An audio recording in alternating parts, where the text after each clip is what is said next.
Let's bring in Chicago journalist William Kelly. William, good to see you. Thanks for being with us. Do this for me. God bless you, Sean. Thank you. Set the scene for us with what's happening in Chicago with this migrant crisis. Wow. Well, you know, this migrant apocalypse is really what I'm hearing now. Every Chicagoan that I talk to say that they've survived the lockdown, the looting, you know, the violent crime, and now they've got to deal with this migrant crisis that they believe will be the death knell of Chicago, that Chicago is doomed. This is what I'm hearing from Chicagoans everywhere I go.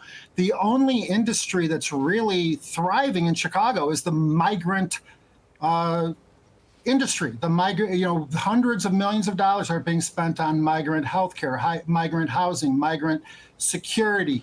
You know, we have a contract that we're researching right now at reporter WilliamJKelly.com. I'm doing a series of reports on the migrant money shell game, is what I call it.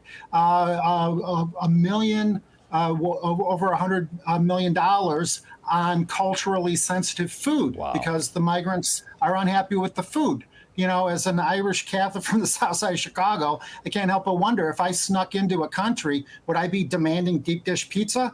You know, I understand on a serious note that Senator Ted Cruz is doing an investigation, Senate hearing into the misuse of funds to house migrants at O'Hare International Airport. I can supply him with a pretty incredible story about the misuse, apparently from what we're hearing, what we understand thus far, the misuse of COVID funds, millions of COVID funds now that are being redirected to, you guessed it, migrants.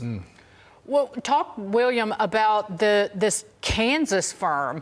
It's not, there's a firm that I think the total contract is $175 million, I believe, but it's based in Kansas. It is a healthcare staffing firm. Yes, exactly. Why right. aren't more people just chapped and chafed and just pissed off about that? Well, thank you, Dagan. You are 100% right. This is exactly what I'm hoping Senator Ted Cruz will help Chicagoans get to the bottom of in his, during his probe, his Senate probe, because this is every time you hear $100 million, that's $100 million per company, providing culturally sensitive meals, providing housing, providing security. This favorite healthcare staffing is a perfect example of this. I'm starting to think, maybe I could get $100 million if I opened a migrant spa. We played the video from Cat Trust. We spoke to her, I think it was last week, and she says I'm a lifelong Democrat. But the Democrats have turned their back on me. I'm going to vote Republican. Whenever you're asked this question, are people going to change their leadership to change policy? And oftentimes the answer is no. Is there now a feeling in Chicago that they're begging for different kinds of leaders, that maybe Republicans or more moderate Democrats? Well, the Democrat National Convention is coming to Chicago, as I'm sure you know. Yes. In August, the whole world will be watching.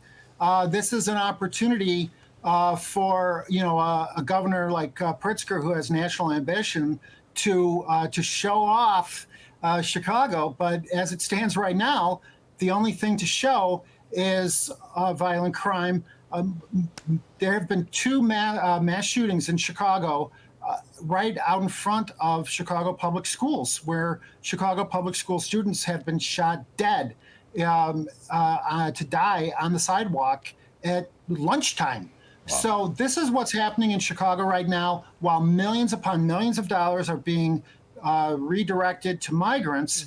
The resident homeless are out in the cold, literally, elderly, obviously vulnerable populations. I'm talking to middle-class Chicagoans who said that they just can't bear this burden anymore. They can't provide for a family. They have to move.